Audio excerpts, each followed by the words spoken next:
What the hell were you thinking? I didn't have much time to really think it through. Still, you don't just kill somebody. What was I supposed to do? I don't know, but you figure it out, because I'm not going to be held responsible for this. Fine, I'll call the police. Oh, you just killed someone. You're going to call the cops. There's a body upstairs. That's not just going away. We don't know that. I mean, I can't be associated with something like this if Julia finds out that Hey, Stanley! Calm down. I need to know what you saw.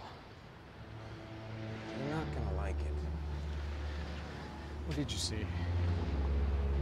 Oh. I'm sorry, Stanley. These things happen.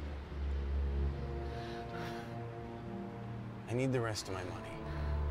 It's what we agreed. Too much money to carry around. I could take you to where it is. If this is some kind of setup... Do you want your damn money or not?